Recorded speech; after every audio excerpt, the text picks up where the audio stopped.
One person remains in critical condition following the fatal New Year's Day shooting in Melville, Johannesburg. That left 2 dead and 6 others injured. Acting Gauteng Premier Panyaza Lesufi paid a visit to the victims in hospital today. Our reporter Hasina Gori has been covering the events as they've unfolded, and she joins me now in studio. Thanks very much, Hasina, for joining us. Thank you. So you went on that trip with the Acting Premier Panyaza Lesufi.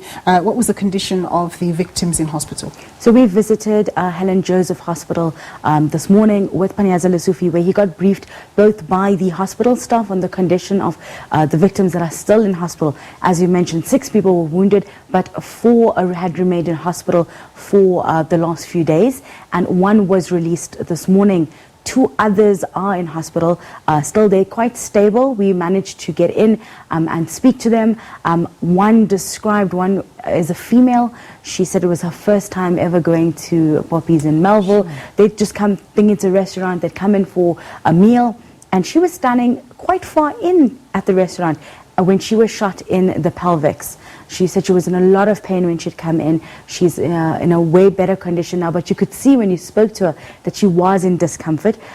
She was quite uncertain about what happened and why this happened to them. Yes. The other male that we spoke to was the Skim Sam actor Mutimo Williams. He was part of the performance people that were there to entertain for that evening, and he was also shot. He explained how it had just been past, it was almost 1 o'clock. He had seen people that he hadn't greeted yet. So he'd gone outside to go and greet them and wish them well on the new year. And the 2 females that had passed on, he also spoke with them for a little bit. He said he shared a few words, and the next thing he heard the sound and he thought firecrackers, still celebrations going on, and the next thing he felt himself fall down. Says he didn't witness that argument that other eyewitnesses claim. He says they didn't notice that. He didn't even notice the car. He heard the sound and he saw himself lying on the floor. The 3rd victim that we weren't allowed to go in to see because he's still in ICU, if I'm understanding correctly, it was the car guard that was shot in the head. Also, one of the 4 that were found outside on the pavement. It was the 2 females that had passed on, and 2 males as well who are now in hospital.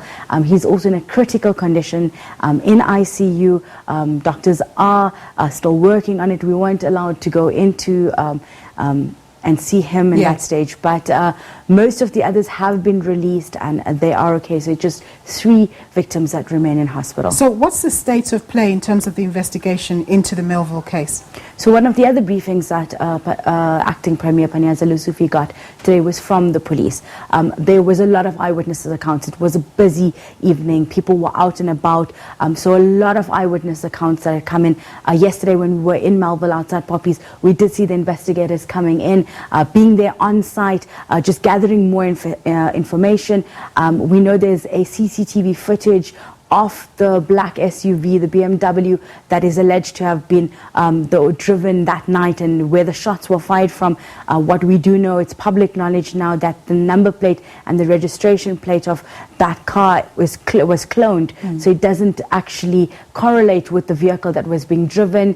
So there's a lot of information being processed at the moment. There's 2 separate independent investigation teams that are being at the moment set up by the Premier's office and the police to ensure that those that had perpetrated this incident are brought to the book. They are still appealing for anyone with any information to come through and give them that information. But for now, they said that they're hoping to crack open this case very soon.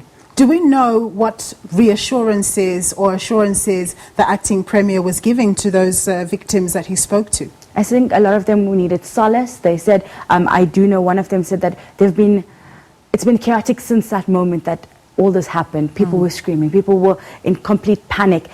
They were then taken to hospital and they were medicated. But one of the big things that they would need once things have calmed down and that they, their physical symptoms are sorted out is now to get that emotional and trauma counseling. And it's not just for those victims who were actually physically hurt, but those that were there that evening.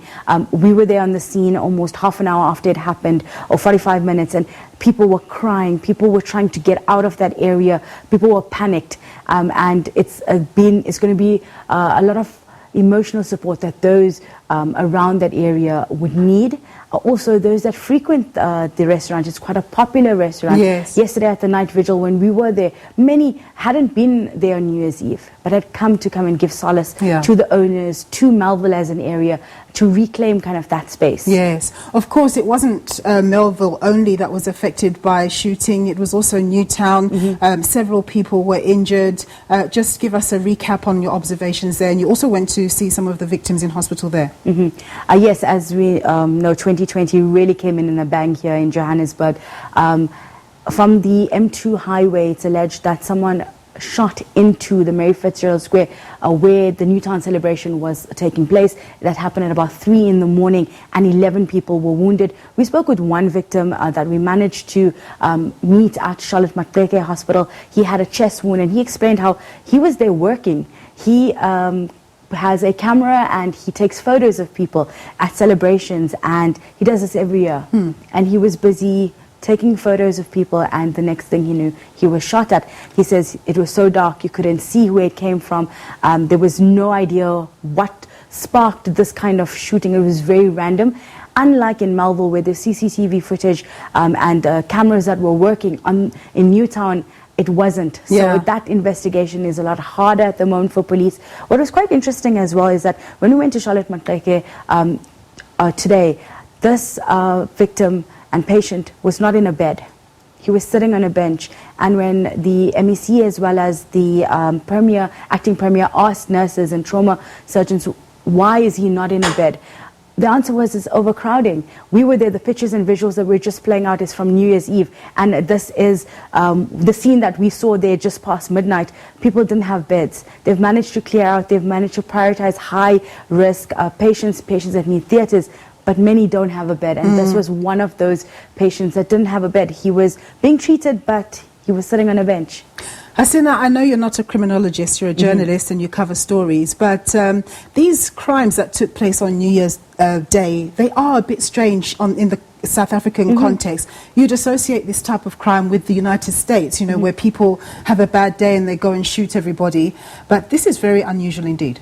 This was actually a question that was posed to Acting Premier Panyaza Lesufi today, that this is not something we see. In Melville, petty crime is known. Your cell phone might be grabbed, your handbag may be grabbed, you might be shot in a hijacking, but a random shooting, that's something unusual. Where there's a lot of speculation around, especially in the Melville case, what sparked that incident, whether it's gangsterism, whether it was an argument and male, tempers rising. But he did mention that if it is something more than that and more sinister, then it's a serious problem and we need to nip it now, because it will continue. That's why they've put so much of resources into making sure that those that may be involved in it or have any information are brought to the book. Okay, thanks very much, Hasina, for that update on those crimes that took place on New Year's Day.